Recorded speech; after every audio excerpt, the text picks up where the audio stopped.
Hi ನಮಸ್ಕಾರ ಗೆಳೆಯರೇ, ಎಲ್ಲರಿಗೂ ನನ್ನ ಚಾನಲ್ಗೆ ಸ್ವಾಗತ. ಗರ್ಭಿಣಿಯರ ನೆರಳು ಹಾವಿನ ಮೇಲೆ ಬಿದ್ದರೂ ಹಾವು ಕುರುಡಾಗುತ್ತದೆ ಎನ್ನುವ ಮಾತನ್ನು ನೀವು ಸಾಕಷ್ಟು ಬಾರಿ ಕೇಳಿರಬಹುದು ಅಥವಾ ಓದಿರಬಹುದು.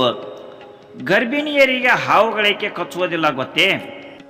ಗರ್ಭಿಣಿಯರನ್ನು ನೋಡಿದರೆ ಹಾವುಗಳೇಕೆ ಕುರುಡಾಗುತ್ತವೆ? ಇದಕ್ಕೆ ಪುರಾಣ ಏನು ಹೇಳುತ್ತದೆ ಹಾಗೂ ವಿಜ್ಞಾನ ಏನು ಹೇಳುತ್ತದೆ ಅಂತ ಇವತ್ತಿನ ಈ ಸಂಚಿಕೆಯ ವಿಡಿಯೋದಲ್ಲಿ ವಿವರವಾಗಿ ನೋಡೋಣ ಬನ್ನಿ. ಇದಕ್ಕಿಂತ ಮೊದಲು ಇನ್ನೂ ಯಾರು ನಮ್ಮ ಚಾನಲನ್ನು ಸಬ್ಸ್ಕ್ರೈಬ್ ಮಾಡಿಲ್ಲವೋ ಸಬ್ಸ್ಕ್ರೈಬ್ ಮಾಡೋದನ್ನು ಮರೆಯದಿರಿ ಹಾಗೂ ಬೆಲ್ ಐಕಾನನ್ನು ಒತ್ತಿ. ಅನೇಕ ಸಂಪ್ರದಾಯಗಳು ಮತ್ತು ನಂಬಿಕೆಗಳು ಸನಾತನ ಹಿಂದೂ ಧರ್ಮದೊಂದಿಗೆ ಸಂಬಂಧವನ್ನು ಹೊಂದಿದೆ. ಸನಾತನ ನಂಬಿಕೆಗಳನ್ನು ಅನೇಕ ಜನರು ನಂಬುತ್ತಾರೆ. ಕೆಲವರು ಇಂತಹ ನಂಬಿಕೆಗಳಿಗೆ ಪೌರಾಣಿಕ ಕಥೆಯನ್ನು ಕಟ್ಟುತ್ತಾರೆ.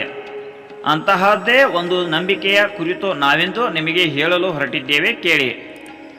ಅನೇಕ ನಂಬಿಕೆಗಳ ಪ್ರಕಾರ ಹಾವುಗಳು ಗರ್ಭಿಣಿ ಮಹಿಳೆಯನ್ನು ಕಚ್ಚುವುದಿಲ್ಲ ಎಂದು ಹೇಳಲಾಗುತ್ತದೆ. ಗರ್ಭಿಣಿಯನ್ನು ನೋಡಿದ ನಂತರ ಹಾವು ಕುರುಡಾಗುತ್ತದೆ ಎನ್ನುವ ನಂಬಿಕೆ ಇದೆ.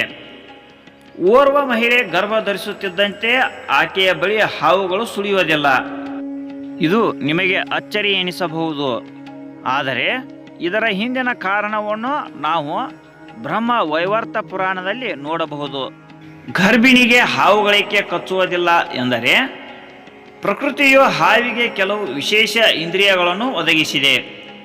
ಇದರಿಂದಾಗಿ ಮಹಿಳೆ ಗರ್ಭಿಣಿಯಾಗಿದ್ದಾಳೆ ಅಥವಾ ಇಲ್ಲವೇ ಎಂಬುದನ್ನು ಅವುಗಳು ಸುಲಭವಾಗಿ ಕಂಡುಹಿಡಿಯುತ್ತದೆ. ಗರ್ಭಧಾರಣೆಯ ನಂತರ ಅಂತಹ ಕೆಲವು ಅಂಶಗಳು ಮಹಿಳೆಯ ದೇಹದಲ್ಲಿ ರೂಪುಗೊಳ್ಳುತ್ತವೆ. ಅದನ್ನು ಹಾವುಗಳು ಸುಲಭವಾಗಿ ಗುರುತಿಸುವ ಸಾಮರ್ಥ್ಯವನ್ನು ಹೊಂದಿರುತ್ತದೆ. ಆದರೆ ಗರ್ಭಿಣಿ ಮಹಿಳೆಯನ್ನು ಗುರುತಿಸಿದ ನಂತರ ಹಾವುಗಳು ಏಕೆ ಕಚ್ಚುವುದಿಲ್ಲ ಎನ್ನುವ ಪ್ರಶ್ನೆ ನಿಮ್ಮಲ್ಲಿ ಉದ್ಭವಿಸಿರಬಹುದು. ಬ್ರಹ್ಮ ವೈವರ್ತ ಪುರಾಣದ ಕಥೆಯಲ್ಲಿ ಈ ಪ್ರಶ್ನೆಗೆ ಉತ್ತರವನ್ನು ನೀವು ಪಡೆದುಕೊಳ್ಳಬಹುದು. ಬ್ರಹ್ಮ ವೈವರ್ತ ಪುರಾಣದ ಒಂದು ದಂತಕಥೆಯ ಪ್ರಕಾರ, ಒಮ್ಮೆ ಗರ್ಭಿಣಿ ಮಹಿಳೆಯು ಶಿವನ ದೇವಸ್ಥಾನದಲ್ಲಿ ಕುಳಿತು ಶಿವನಿಗೆ ತಪಸ್ಸು ಮಾಡುತ್ತಿರುತ್ತಾಳೆ. ಆ ಸಂದರ್ಭದಲ್ಲಿ ಅವಳು ಸಂಪೂರ್ಣವಾಗಿ ತಪಸ್ಸಿನಲ್ಲಿ ಮುಳುಗಿದ್ದಳು. 2 ಹಾವುಗಳು ದೇವಾಲಯಕ್ಕೆ ಬಂದು ಗರ್ಭಿಣಿ ಮಹಿಳೆಗೆ ತೊಂದರೆ ನೀಡಲಾರಂಭಿಸಿದವು. ಈ ಕಾರಣದಿಂದಾಗಿ ಮಹಿಳೆಯ ಗಮನವು ವಿಚಲಿತವಾಯಿತು. ತಪಸ್ಸನ್ನು ಭಂಗ ಮಾಡಿದ್ದರಿಂದ ಆ ಗರ್ಭಿಣಿಯ ಹೊಟ್ಟೆಯಲ್ಲಿ ಬೆಳೆಯುತ್ತಿರುವ ಮಗು ಇಂದಿನಿಂದ ಯಾವುದೇ ಹಾವು ಸರ್ಪಗಳು ಯಾವುದಾದರೂ ಗರ್ಭಿಣಿಯ ಬಳಿ ಹೋದರೆ ಅದು ಕುರುಡಾಗುತ್ತದೆ ಎಂದು ಇಡೀ ನಾಗವಂಶಕ್ಕೆ ಶಾಪ ನೀಡಿತು. ಈ ಘಟನೆಯ ನಂತರ ಹಾವುಗಳು ಗರ್ಭಿಣಿಯನ್ನು ನೋಡಿದ ನಂತರ ಕುರುಡಾಗುತ್ತವೆ ಮತ್ತು ಅವಳನ್ನು ಕಚ್ಚುವುದಿಲ್ಲ ಎಂಬ ನಂಬಿಕೆ ಜನಪ್ರಿಯವಾಯಿತು. ಗರ್ಭಿಣಿಗೆ ಹಾವಿನ ಕನಸು ಕೂಡ ಬರುವುದಿಲ್ಲ ಎಂಬ ನಂಬಿಕೆಯೂ ಇದೆ. ಈ ಮಹಿಳೆಯ ಗರ್ಭದಿಂದ ಹುಟ್ಟಿದ ಮಗು ಮುಂದೆ ಶ್ರೀ ಗೋಗಾಜಿ ದೇವ್, ಶ್ರೀ ತೇಜಾಜಿ ದೇವ್ ಮತ್ತು ಜಹರ್ವೀರ್ ದೇವ್ ಎಂಬ ಹೆಸರಿನಿಂದ ಪ್ರಸಿದ್ಧವಾಯಿತು ಎಂದು ಈ ಕಥೆಯಲ್ಲಿ ಹೇಳಲಾಗಿದೆ. ಗೆಳೆಯರೇ, ಇವಾಗ ಗರ್ಭಿಣಿಗೆ ಹಾವು ಕಚ್ಚದಿರಲು ವೈಜ್ಞಾನಿಕ ಕಾರಣ ಏನು ಅಂತ ತಿಳಿಯೋಣ ಬನ್ನಿ. ಗರ್ಭಿಣಿಯನ್ನು ಕಚ್ಚದೇ ಇರುವುದರ ಹಿಂದೆ ಧಾರ್ಮಿಕ ನಂಬಿಕೆ ಮಾತ್ರವಲ್ಲದೆ ವೈಜ್ಞಾನಿಕ ಕಾರಣವೂ ಇದೆ. ಮಹಿಳೆಯ ಗರ್ಭಧಾರಣೆಯ ನಂತರ ದೇಹದಲ್ಲಿ ಕೆಲವು ಅಂಶಗಳು ರೂಪುಗೊಳ್ಳುತ್ತವೆ ಮತ್ತು ಅನೇಕ ಬದಲಾವಣೆಗಳು ಸಹ ನಡೆಯುತ್ತವೆ ಎಂದು ವಿಜ್ಞಾನಿಗಳು ನಂಬುತ್ತಾರೆ. ಇದರಲ್ಲಿ ಪ್ರಮುಖವಾದ ಅಂಶವೆಂದರೆ ಹಾರ್ಮೋನುಗಳ ಸ್ರವಿಸುವಿಕೆ. ಅದಕ್ಕಾಗಿಯೇ ಗರ್ಭಾವಸ್ಥೆಯಲ್ಲಿ ಮಹಿಳೆಯ ಸ್ವಭಾವ, ಆಸಕ್ತಿ ಮತ್ತು ಬಣ್ಣ ಇತ್ಯಾದಿಗಳಲ್ಲಿ ಬದಲಾವಣೆ ಕಂಡುಬರುತ್ತದೆ.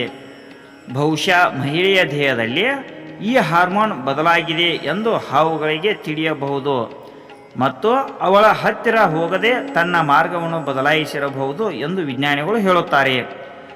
ಆದರೆ ಇದು ಎಲ್ಲಿಯೂ ಸಂಪೂರ್ಣವಾಗಿ ದೃಢಪಟ್ಟಿಲ್ಲ. ಇದು ಕೇವಲ ವೈಜ್ಞಾನಿಕ ಊಹೆಗಳಾಗಿವೆ.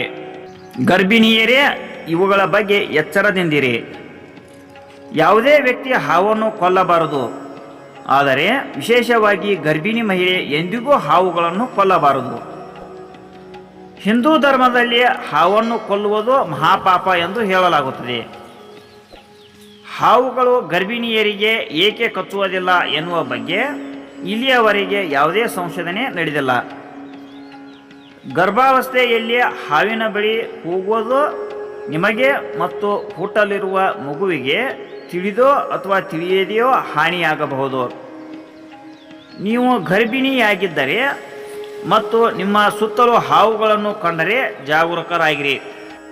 ಹಾವುಗಳು ಗರ್ಭಿಣಿಯರ ಬಳಿಗೆ ಹೋದರೆ ಹಾವುಗಳು ಕುರುಡಾಗುತ್ತದೆ ಎನ್ನುವ ನಂಬಿಕೆ ಬಹಳ ಕಾಲದಿಂದಲೂ ಅಸ್ತಿತ್ವದಲ್ಲಿದೆ. ಈ ಕಾರಣದಿಂದ ಹೆಚ್ಚಿನ ಹಿಂದೂ ಮಹಿಳೆಯರು ಈ ಸಂದರ್ಭದಲ್ಲಿ ತಮ್ಮ ನೆರಳನ್ನು ಕೂಡ ಹಾವಿನ ಮೇಲೆ ಬೀಳದಂತೆ ನೋಡಿಕೊಳ್ಳುತ್ತಾರೆ.